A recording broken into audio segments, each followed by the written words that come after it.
I see a lot of product managers who aren't terribly happy being product managers, to be honest. And maybe being a designer would be something that would feel much more hands-on problem solving than that they liked. And maybe in some companies, at least, designers are at least getting to a point where they can shape a lot more of the strategy or do something that might be a lot more pleasing to them, or community or evangelism. Maybe they like teaching. All these B2B SaaS companies need people to run like education programs and things. And while there's people who've studied education and learning for a long time, a lot of those folks don't necessarily have some of the product chops that could elevate those communities or learning communities as to be more sort of a growth vehicle for the company. That's like a cool job. So it's some of the evangelism stuff I'm doing. Hey everyone, and welcome to another episode of Supra Insider. This time, Marc and I are very excited to bring you our conversation with John Cutler. John writes The Beautiful Mess, a popular Substack newsletter in the product community, and frequently posts on LinkedIn to his 100,000 followers. We both learned about John's work during his time at Amplitude, where he spent 4.5 years as a product evangelist and coach, working with hundreds of product teams around the globe, giving him a really unique advantage as someone who's positioned to understand how different product teams around the world in different cultures and company environments approach product management, product development. In his words, John lives in the matrix of product management. I think you'll see why when you listen to this conversation.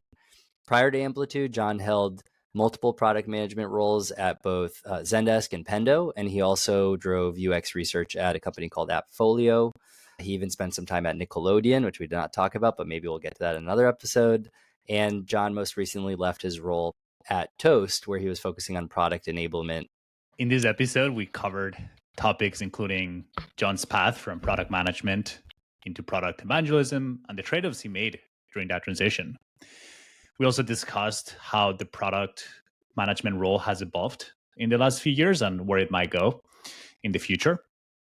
We also touched on why it's important to not follow frameworks blindly and the importance of understanding the context behind each of those frameworks.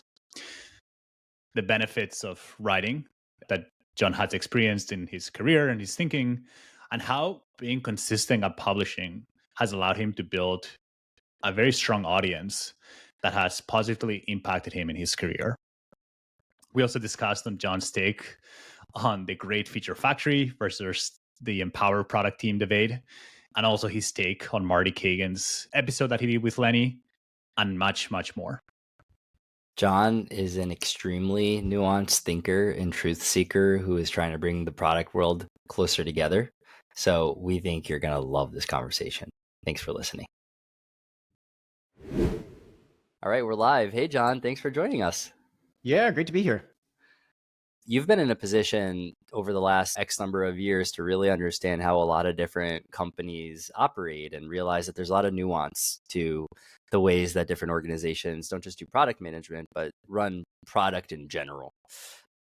And you've been doing it long enough that you're in a position to see some trend lines and maybe where things are heading. So I would love to start the conversation by just getting a sense from you for how you're seeing the role of product managers evolving today relative to the recent past, and if you maybe are starting to have any inklings to where the role of product management might be heading. Yeah, it's interesting because like with any technology or any practice, you don't need to be a genius to see where it's going because it's happening right now, just in pockets, right? So I remember at Amplitude, it did feel like I was in a, not time warp is probably a judgy way to say it, but I felt like I was talking to companies where it felt like 2002 and it was 2020, well, 1 or 20 or something like that. And so you see the full range of practices as they emerge. So I think it's funny when people tell the future, they're usually just picking out pockets and predicting that's going to be more common in the future to do those things. So I think that if we were to look at the pockets, there's fascinating stuff going on in terms of platform product management, in terms of thinking about these things as ecosystems. A lot of B2B SaaS companies are trying to figure out what it means to have 300 teams. That was a little bit more common in like B2C or a massive big tech company. The idea of the number of companies that have gone through the cycle of like 150 to 1,500 to 3,000 to 5,000 employees and trying to innovate around what that would mean. I think you're seeing some interesting things happen in terms of how teams are organized. I think you're going to actually see a lot of interesting stuff come out of the large enterprise, tech, non-product selling companies as they innovate on how to organize. So you're going to see some brands that someone like Lego or someone like IKEA or someone like a huge bank is going to blow people's mind with how they're organized one of these days. And it's going to be weird, and it will be very hard to replicate, and everyone will try to replicate. Their fellow banks will try to replicate how it worked, but it's going to be difficult to replicate to do those things. So that's another thing. I think you're going to see design figure out some shifts in how they want to operate. And again, you can look at that in different companies about how, like design is an interesting thing where if you look across the industry, there's all sorts of ways of organizing how design and UX research is going to participate, but it's hard to frame a story around that. So I think you're going to see from it within the design UX research community, like a definitive refutation of continuous discovery and that whole thing about what a new way of working and incorporating design will look like. And it's going to be very inclusive, but it's going to be very opinionated. So that's another thing. I don't know. I could talk all day about it, but you'll see all these interesting things emerge, and it's usually happening in pockets at the moment. Very cool. Yeah. And that's related to a trend that I'm seeing of a lot of different product thought leaders talking about, hey, here's how company X, let's say Figma builds product, or here's how Uber does this process. I'm curious to get your thoughts on, do you think that's a good approach?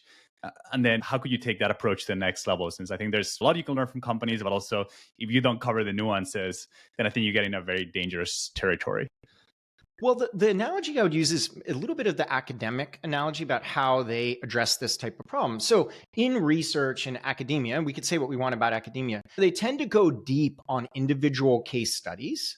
That's something you would do to learn. You'll have a researcher spend a year and a half at a certain company, or a lot of the famous business books that came out of the 80s or 90s went super deep on one company. We're going to learn all about GM, or I'm going to go super deep in maybe how the US military is changing how it's working or anything. And the researchers do that, go deep on one company. In academia, you always have theoretical constructs too that try to explain why everyone does what they do. And those are going to be necessarily context free. It's just going to try to explain the physics or first principles of the problem. So in academia, you'll say, this is how power or agency works in companies. That's a very big question. And they'll just take a sample of companies, or maybe they'll do research in lots of companies to be able to explain it. And then I think you probably have a third level of that is the science of trying to figure out how the context of the individual situations relate to the rules that you have. Now, that's the hardest science to do, right? It's a lot easier to go deep.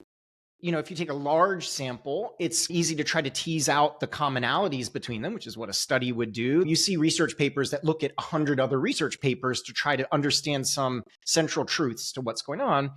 And then you will understand that there'll always be the sort of the second order research, trying to understand the theory of theories related to those particular things. And so, although I'm not like a huge academia fan, or have spent a lot of time in academia, that's probably a better statement.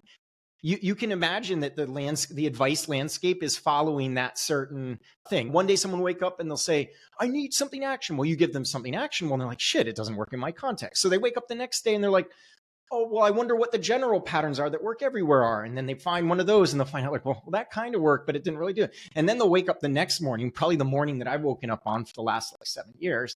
And then they'll say like, shit, how does the context of all these different companies, how does my context relate to that? And then they'll wake up the next day and say, oh, but Figma's like my company.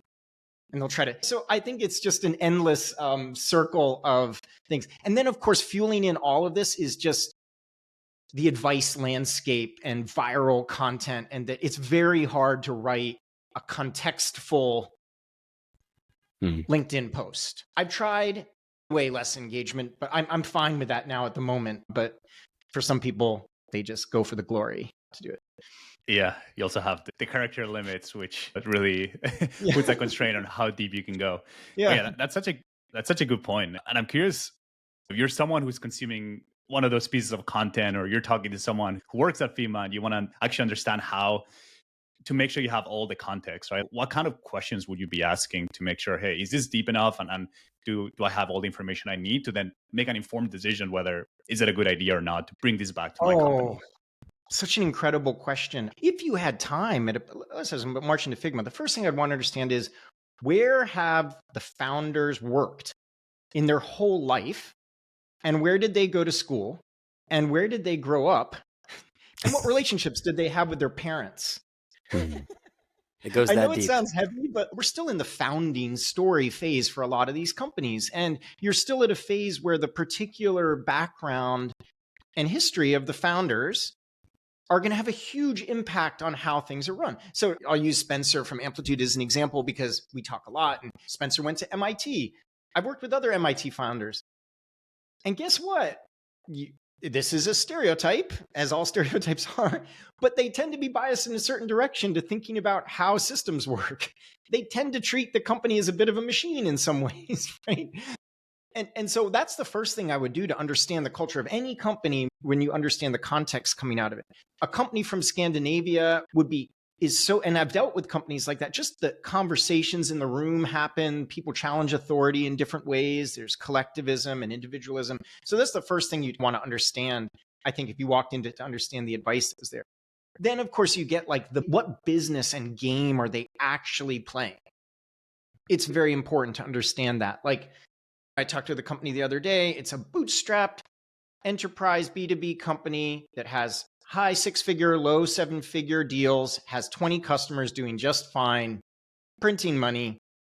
It's amazing. It's so different than like a B to B to C business that's trying to disrupt some existing model that's been working for a long time. So you have to obviously understand the business context and things. And then going on from there, you get more specific, like the phase of the company. You start to get the long tail of things. And then finally, you have to ask, taking something like Figma for an example, you have to ask what actually is the behavior happening in the company versus what the models and the mythologies are that are coming out from that. So in an ideal world, you would just observe the company and see what people are actually doing versus what they say they're doing to do this. And then that's when you get things like writing culture, or you'd learn what maybe the founders were stubborn about in terms of process and how you work, or you would get the reality on the ground. So that would be like, in an ideal world, before getting any job, you'd be able to do all of that. And yet people take jobs at companies where they have no idea how any of that works, other than just guessing, which is crazy if you think about it, that we do that. Yeah, it really is.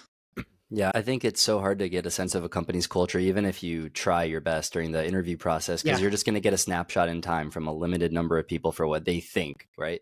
It's inherently biased like a corner. I was going to ask you, in the spirit of this like advice floating around, best practices, I think that there's an idea that's floating around there. Maybe it's like a version of the grass is always greener, where like people feel like their own company is like a kind of like a shit show. And then there's other companies that have figured out everything and everything's just like smooth sailing. And I've been at enough companies now where I don't think I've ever been somewhere where everything's figured out and everything's like super buttoned up. So what do you think it is about us as like humans that makes us constantly think that even though we've seen it and over again, everyone at those companies tells us they're a shit show. It's like, yeah, you might be a shit show, but your shit show is better than my shit show.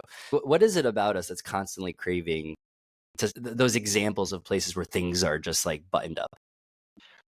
Before jumping in, I had this like funny analogy in my head because I was just in Portugal, and I was imagine all the boats from Portugal getting ready to head out to go around the world and conquer the world. And imagine if it existed at the moment and they could get all the things coming back from that thing. It's like going okay, half the crew has died from dysentery.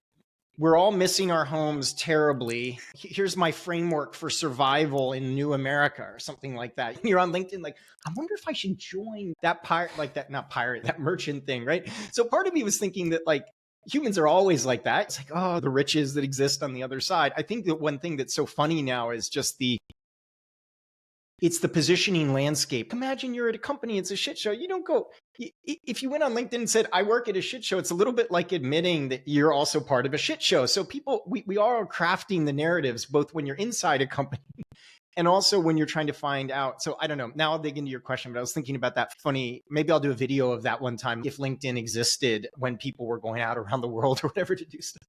But I think there's one element of it being human. I think it's one thing that there's our craft trajectories and then there's companies. You notice during the pandemic, there was strong community. Suddenly every product manager wanted to talk to every product manager. They craved community. I think, unfortunately, what we're seeing at the moment as the job climate is doing what the job climate is doing, you're seeing a complete switch. It's all individual career advice. How do I manage optics no matter where I go? What do I need to do at this particular point?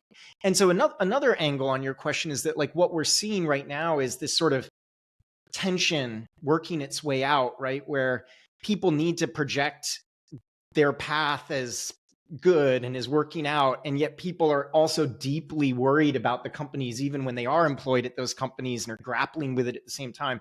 So that's what I think explains this kind of existential angst you see, where people at the moment are just grappling with what it means for their craft, like what it means for their current job, what it means for the companies they might want to join. I didn't really answer your question. Those are some thoughts on that, where it's just a heady time at the moment. It's very different than like 2019. I can tell you that. Yeah. Another kind of movement or change that I've seen in the last maybe year or so is this obsession with especially product people to want to build their own personal brand.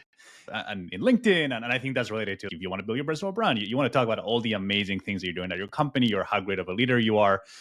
But part of it also makes a little bit sad, because I do think there's a lot of power to having a personal brand and having an audience. So maybe I'm curious to get your thoughts first of like, how has having an audience helped you? I sort of not cringed, but I was gasping a little bit in that, because it hasn't been all roses. Luckily, I've been obsessed with writing for long enough that I built up a network. I was recently laid off, but it's fine now. I'm able to network to think about my next job, and I have it really good in that respect. But if I was out on the market having to apply for jobs, it would be like a serious liability writing as much as I have about product, because everyone will be like, I don't know what to deal with that person. I don't know how to deal with that. I don't know. Not all these stories are rosy about what those is. And that's reflected in as well. That's where you see a lot of these folks are really into interim roles. Like an interim or a fractional role is a way that you get someone who's been outspoken in the community into your company to shake things up without having to say that you're committed to them, right? Because there's a little bit of tension. I think someone even like Elena Werner would say that, where it's like, Elena's going to call bullshit on things. So what do you do? Well, and she has maybe more power than the company has. That's weird in the grand scheme of things. So that's where it gets tough. It's not all good. And I say that to people too, who are like, well, I want to develop the following you have. And then I show them the chart. I've been doing this since like 2000. There were times on Twitter when it was like 5,000 followers or 6,000. And that month it was like you added like 50 people. And I have a graph of this and I show it to them and I'm like, I don't know if you want what I want. Like, it sounds like you just want to start a consulting business. Well, I would approach this very differently. You don't need to do what I did. I'm obsessed with writing and sharing and researching this stuff and understanding it. Maybe you don't want all that stuff. So I think it's important for people to think about, if the audience, this podcast too, is founders and product leaders in those environments, something to think about too is you want a company filled with evangelists. Unless it's the founder, you really don't want necessarily to put all your bets on one employee in the company being the outspoken person. We talked about this a lot at Amplitude. It's hard. Justin would put some stuff out there. Sandhya would put some stuff out there. And that was me doing that. And that's like a liability for the company. So you want to think about, what would it take in your company to create this sort of authentic voice of the company coming from multiple people contributing how they want to contribute within the thing. And so I don't know if for the audience, they might be thinking about personal brand in relation to their business. That's how I would, you have to be very thoughtful about that. If you're not a natural speaker or writer or other things, and you're a founder, you have to find something you'll be comfortable to do for years. Not just for when your social media person says we're going to do LinkedIn for a month. You're going to get sick of it after doing that for a month. So maybe that for the audience, if you're thinking about influencing in the context of your venture, what you're doing, that's something to think about. Yeah, looking at my LinkedIn feed, it's so clear what the difference is between posts that are written from a real authentic place of wanting to share learnings and posts that are written because they're like, I committed to posting this number of posts this week so that I can get more people to know about my company. There's also like, I can't keep up with these. I almost said kids. It would be a dumb way to put it, but like, I can't keep up with this like new breed of LinkedIn influencer. I was like one of the OG like Miro framework posters. If you go back on Twitter, like 2018, 2017, I have this directory of like 1,500 images that I've shared over the years. And then I see what they're doing. I'm like, I can't spend that time. Like, oh my God, these posts are like, click the little hook in the beginning and they put the .c more at just the right spot at the top. Like, I can't be bothered for that. They don't edit it and it's perfect. And it's just like the right emojis. And it's like, you do this, do that, do this. You'll get the answers. You'll do this whole thing, XYZ. Man, it's a science now. I can't keep up. So luckily I built the following before. You see these people putting in, it's a full-time job. Actually, for many of them it is. So you could go from there. Yeah, no, that's such a good point. And I think you were alluding to this, that you really need to love writing because you need to do it for a long period of time. Otherwise, you will never get to the level that you've achieved or some curious. And I think that's actually like a part of the process that people don't talk about often enough, of what is the internal benefit for writing for yourself rather than for your audience. So yeah, can you share what has writing done for you at a personal level? And oh, great. Yeah. I mean, that's how I think and process and work. That's my main way. Like that and drawing are the way that I pick around this thing. With me, it's very also instinctual. Like I don't plan it out. I don't have a list of posts I want to write each week. I see where my head's at and just start writing every 7 days at maximum for 5 years. No, I've written a post every 4.5 days since 2015. There's a whole other cuddle.fish thing, and I figured it out. So we got a lot of posts.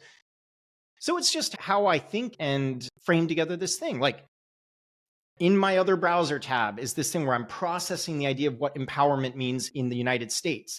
And I'm grappling with the idea that we're very individualistic, like we hate autocracy and control, but yet we love our strong leaders. And like, is empowerment our construct for balancing our ideas of leadership versus autonomy?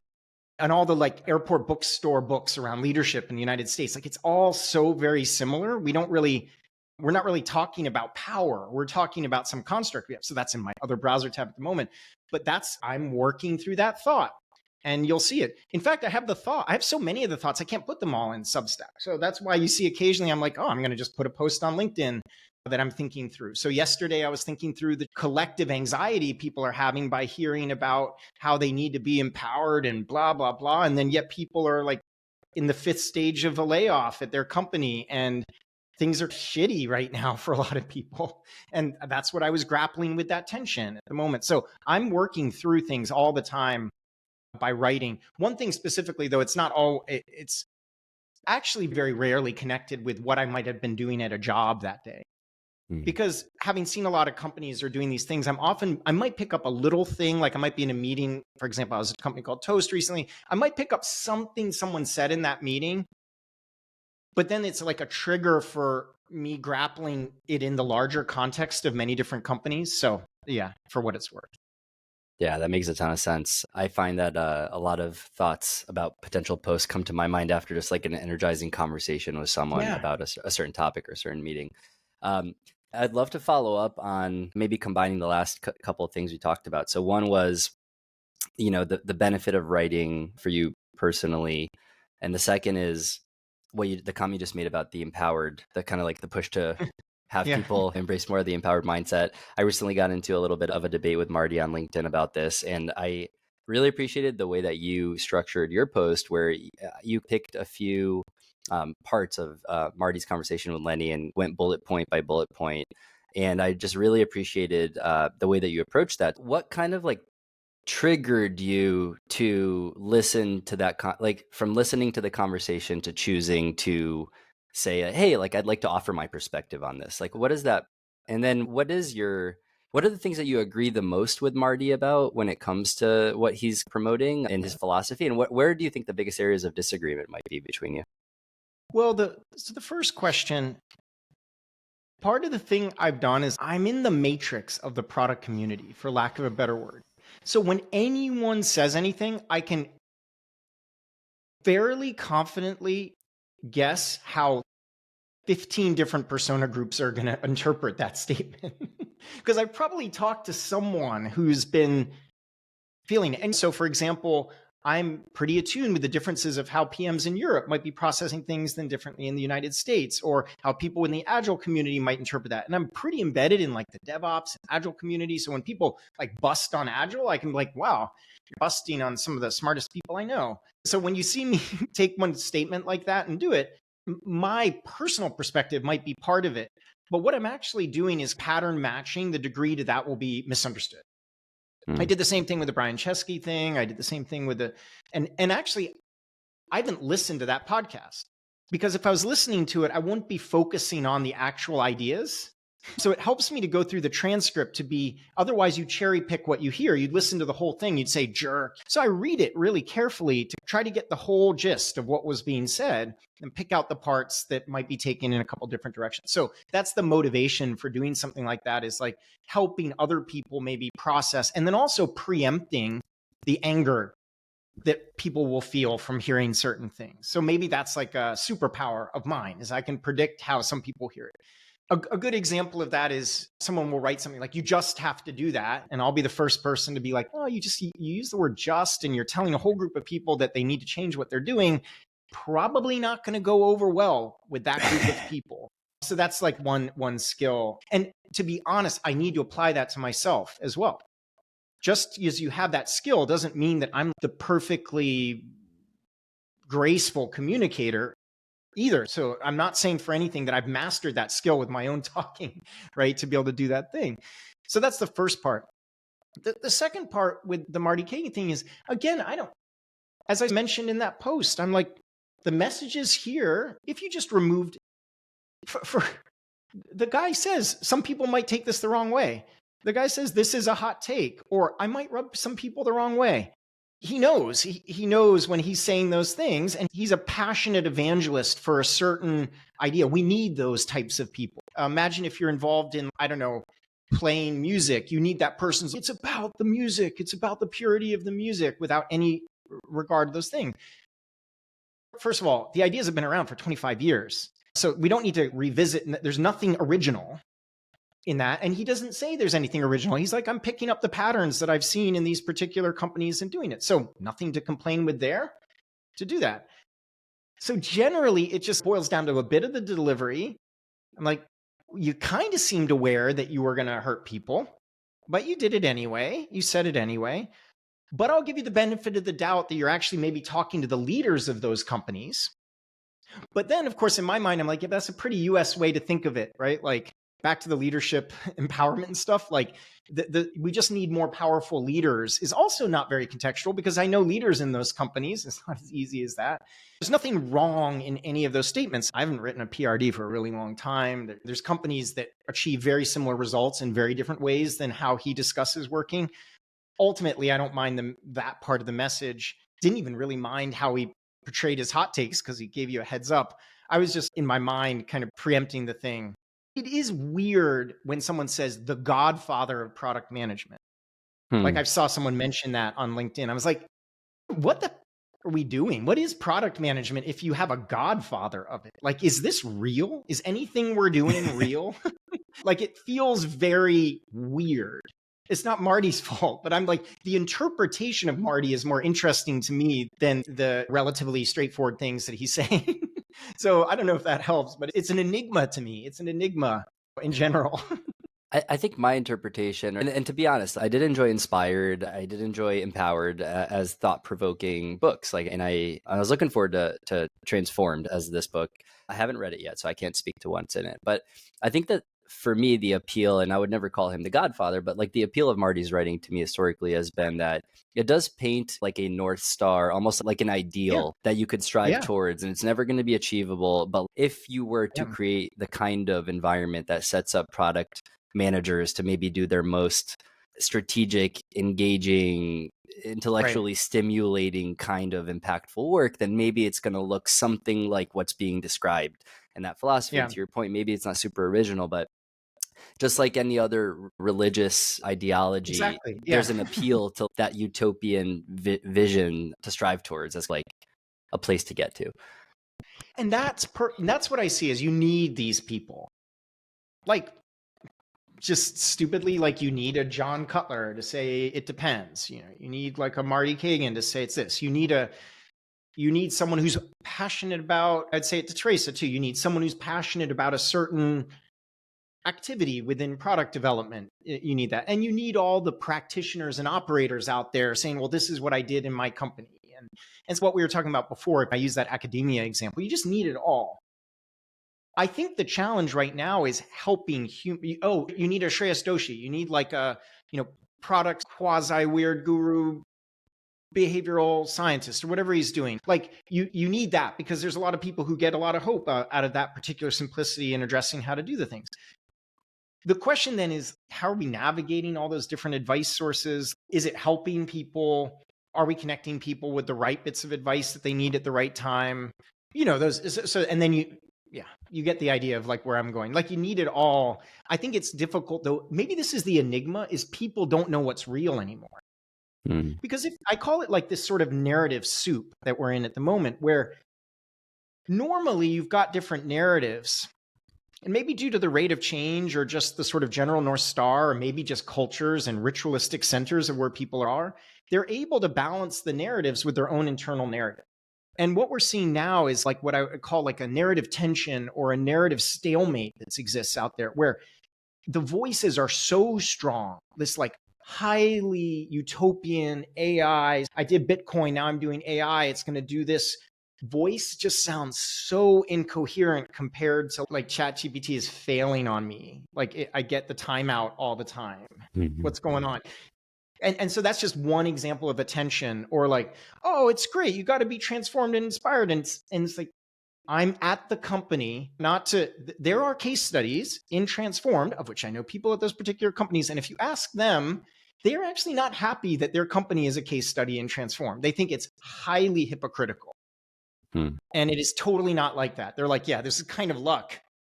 And this is not a good shining example. It takes forever to get anything done in company X to be able to do that. So this is the problem that I think exists at the moment. It's not that we normally have narratives and we do this. It's just the narrative soup is really at a high pitch, and it's difficult to find your bearings as an individual in this whole soup at what's going on. That's my sort of general take on this, what we're seeing at the moment. Yeah, that makes a lot of sense. And I think that's why your voice is very much needed, because as you said, you're definitely in the matrix of product management, right? And I think part of that matrix, I'm guessing, is like the role that you had at Amplitude, the role that you had at Toast, right? Where you were like in that product evangelist, product enabling world, where you just saw so many teams work together and help them figure out some of the gaps that they had. And I'm very curious, like, how did you end up with a role like that? And what were the trade-offs that you were making when you're like, hey, like I could stay in traditional product management versus there's this cool opportunity? Like, how did it go down? Luck, Sandhya from Amplitude called me and said, oh, I like this Feature Factory post. I think we need something like this. Are you available? And I was like, I happen to be available. This is great. Let's do it. And then it just grew and grew in that situation. I think the trade-off is I do really like being on a team. And I think we all find our way into product management in this space for different reasons. And there are a group of people that I relate with a lot when we talk about people who just generally are enamored by the idea of being with a group of smart people, or in my case, it used to be music, like just talented people doing it like a creative thing to make something. How cool is that?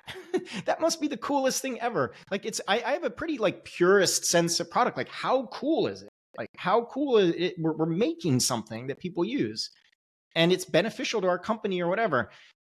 So that's my soft spot for those things. So the trade-off was generally like, it's hard to develop that kind of team vibe when it was a lot of it about just I mean, in one year I did like 200 workshops or something. So the world was my team at that point. And I had some marketers and other folks within Amplitude who were my extended team. And if it hadn't been for them just providing that, this deep pandemic, if you didn't reach out to someone and someone didn't reach out to you doing a role like my role, no one would talk to you. You'd be extremely lonely, right? So that's the trade-off for that type of role. To the founders who are thinking about maybe doing an evangelism program or trying to do something, that is a huge part, just to build on the theme I had before about making it a company effort and a team effort. You don't want to put these evangelists off in a silo because it could also just not be good for their mental health, and they might be get a little disconnected. It'd be better like almost embed them in different teams as you were working. That would be my advice. Yeah. And one thing that I'm always curious about, it seems like that role is still very nascent. Like I'm surprised by how little companies have that role, given that it seems very beneficial. So maybe love to get your thoughts on one, why do you think that is, and that companies are not embracing that role? And then two, which type of companies do you think would benefit the most from this role? I would argue that it's actually less that it hasn't been there. There's the way it's manifested has been a bit different. So if you see companies that have had communities, has been around for a really long time. And then DevRel, which is doing that, and content. And I tend to see the evangelism role as almost like it's a somewhat new spin on a couple things like content creation, DevRel, growth. There's a little bit of growth product management mixed in there. There's a little bit of community and stuff mixed in there. And so I think that maybe it's a case where the medium has triggered the evolution versus the needs. So the channels and the social channels that existed, like the ability for people, the ability for someone like me to have hundreds of thousands of followers or whatever, has probably been the key ingredient in that. And people were doing very similar things before, but nested in community and content and other things. So it's probably more where the medium has triggered the evolution versus some other change in the environment. Yeah, that makes a lot of sense. So you were in product management, worked your way into kind of like product evangelism.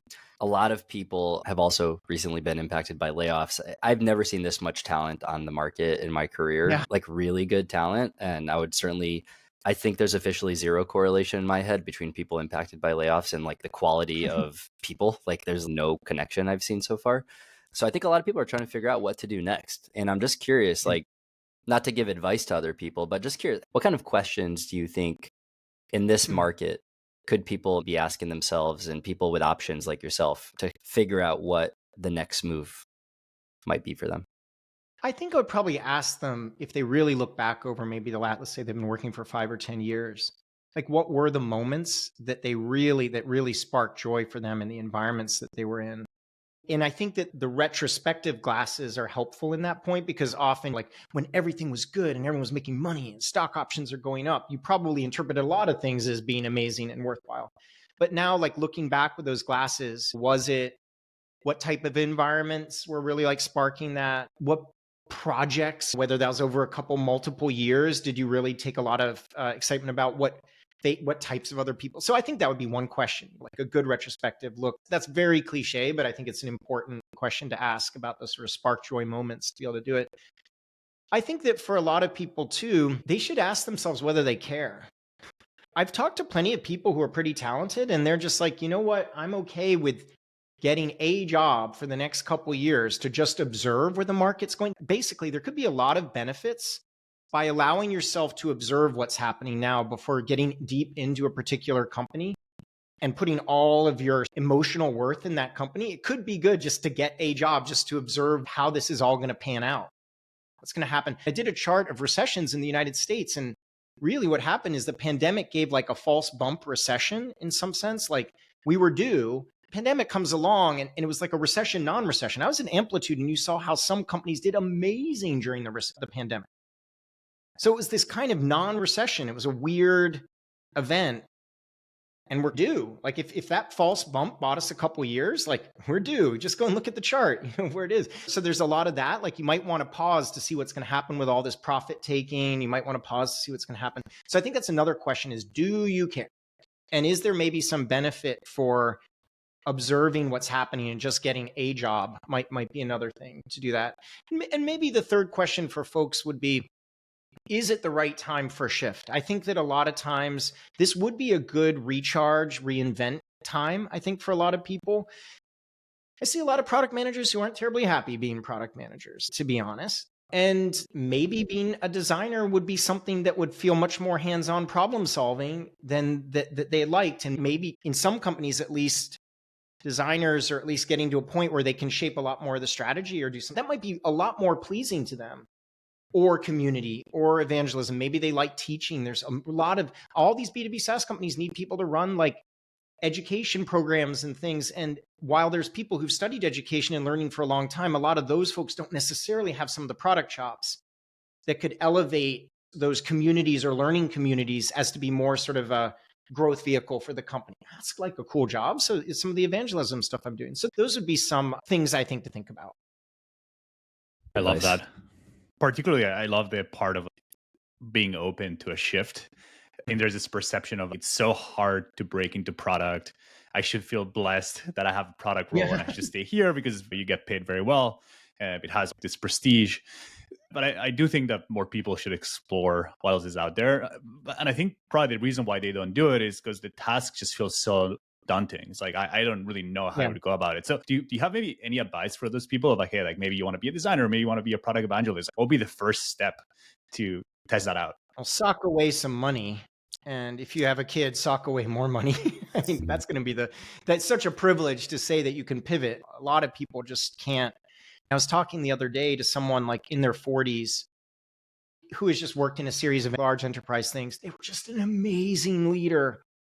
So many Silicon Valley companies would die to have a leader like this, like just their leadership chops and the number of environments they had been in. They were willing to go from VP down to like director roles or other things in certain environments. It's no callbacks. This is like, so that back to that thing of privilege, like there's some realities here, I think, on the money side and doing that. They've been trying for a long time. I don't know what to suggest to a person like that. Like if you were a VP and you wanted to get involved in design at that level, you almost need to wipe the slate clean and appear very naively early in your career. You almost need to fake that you are very naive and early in your career so that people aren't worried and wondering about why. It just doesn't fit our narrative how a VP of product would want to get into startups as a senior PM. Like it just doesn't equate. So you might need to like wipe the slate clean in terms of your persona, which is so hard to say. I think that the second thing too, it just pays to get out there and talk to lots of people. And I really do think you have to work your network at that point to just have a bunch of conversations to see how people are feeling about the environments. That may be a good place to start to do that. But it's not hard to be a little bit on in your career and to imagine what it was like to be 21, 22, 23, 24, 25. Like that's a difficult thing. And I would say maybe number one, to revise my other things, is find 5 other people who are having to do the same thing. Because I think the support of other people, we don't recognize what it felt like to be in a community of people who were also 21, 22, 23, 24, 25 and getting into this stuff and the support they gave you. So if you can find some other career professionals who want to take that similar route with you and explore it, could be huge. That could be a really big thing. Speaking of people that might be thinking about either pivoting into another path or taking some time to observe the market before they commit to their next move, we're seeing a lot of a trend, and I'm curious if you're seeing it as well, or if you have any thoughts on it, about people who got put into people leadership positions in the last few years now feeling like the person you mentioned, VP to director, but if you maybe play that to the next step too, which is people that have been group PMs or directors competing for IC roles. And like, are you seeing that as well? Like a lot of people and actually that director, that VP said they would take a senior PM role. Not because of money or whatever, because they'd gone really deep in a certain domain of companies and in banks and like heavy duty enterprise stuff. And they're just like, I want to shake my life up. I want to get down I would go down into that particular level. So it wasn't out of desperation. It was out of reinvention, which I think is like a very interesting thing. I can't claim to have any wisdom on this particular thing. I think though, this remote thing is maybe the blessing in this, but you also might want to look out of your region and things like in Europe at the moment, there's companies that would kill to have someone that have certain bits of experience and are actually open to international hires. And that could be like an interesting way to pivot and shake things up a bit. That's just like a pretty mundane tactical thing to say, but that would be one idea that I would have for folks. Cool. Well, John, before we wrap it, is there anything else that's you think would be valuable to share with the audience before we ask a couple wrap-up questions? Take care of yourself. I think I'll just give my own personal journey with this for a long time. I spent so many years talking about good and product and good and how to do it. And in the last year even, I've started to pivot almost myself to understanding how much context does matter in this, and like how people are impacted by these types of changes, and how you do need to meet people where they are and just deal with the reality that exists at that particular moment. And so I think so sharing my own personal experience and sort of bias over these last couple of years, there's a real need for people to connect right now on a human level, not through like a one-to-many blast and maybe that's what I've tried to do with my content, is make it so contextual that it's personal. Mhm. And even that's not good enough. And so I would say to anyone, reach out to that one person in your community. If you're a founder, reach out to that person that you worked at X and X 10 years ago or whatever. And you get this sense that they're stalling out a bit, and offer your help. That's offer, even just to connect with the human beings that are outside. I think in times like this, the tendency is to double down, just get a lot more selfish, get a lot more self-directed, get a lot more, I'm going to get through it. And I'm showing my biases now just overall as in my philosophies of life or whatever. But I think that it's also if you're into that, you might get a lot more satisfaction than you think about helping other people to help you back. Maybe that's the answer to those last two questions about how to pivot. Maybe it's the counterintuitive thing. Go out and start mentoring people, and you might learn from them something that you hadn't quite figured out in doing that mentorship with others. Yeah, Mark is not a self-promotional guy, so I'll just plug quickly the Supra community. I've gotten a lot of exactly what you're describing out of that community through this time. Everyone's supporting each other, and it's been really helpful for me as I also figure out what's next for me in my career. So this is great. John, two final wrap-up questions. One is, if people want to subscribe to your newsletter, follow your writing, where do they go? And is there any other way that they can be helpful to you other than being helpful to other people, like you just said? Yeah, we'll answer the last, okay, I'm going to admit something really funny. Latter and former. I had to try to figure that out, which one was latter and former, until someone like 2 years ago told F for first, L for last. So anyway, I'm just like, we all learn something every day. I love that. Yeah, but whatever that latter question, the L, yeah, help people. Unfortunately, LinkedIn's the place at the moment. I disconnected from X. I just didn't like the logo. It's so funny. Here's a lesson for you branding your company. This is the power of branding, that when it turned into X, I just stopped caring about that browser tab. Something like fundamentally psychologically shifted in my mind. So be careful when you change your logo. So LinkedIn for right now is like a decent way. And Substack. Although even yesterday, I'm getting like bombed by spam newsletter bots on Substack, and they're launching like 55 new features, of which can't do all of them, and they're trying to grow and stuff. So hopefully Substack will stay for a while, but when the Substack doesn't work, I'll move on to another thing. Yeah, so Substack, the newsletter for now. Awesome. And is there a website? Like, is it johncutler.com or Cuttlefish? There's cuddle.fish. I haven't done anything with that. That was one of those experiments in, what if I just hosted my own blog with this sort of static site generator? I haven't touched it since. So you see it go up into like 2018 or 19 to just stop. Yeah, no site for now, but maybe we'll work on that in a bit. Awesome. Thank you so much for taking the time. I'm excited to see what you end up deciding to spend your time on next. And hopefully we could do a part 2 maybe later this year, but really appreciate it. We could get spicy too. I felt like I was getting ready for the spice, but maybe I'm into like non-spice mood, do these things. Yeah, we'll do a spice session. We'll bring the spice next time. That's a deal. Bring the spice. Cool. Thanks so much, John. Great, Marc and Ben. That was awesome. Thank you. If you enjoyed this conversation, please share it with someone who you think would benefit from it as well. We really appreciate it. We'd also love a follow or a rating on Substack, Spotify, or YouTube. That's going to let other people find us. And if you have any topic recommendations for a future episode, please send myself or Mark a DM on LinkedIn. We'd love to hear from you. Thanks.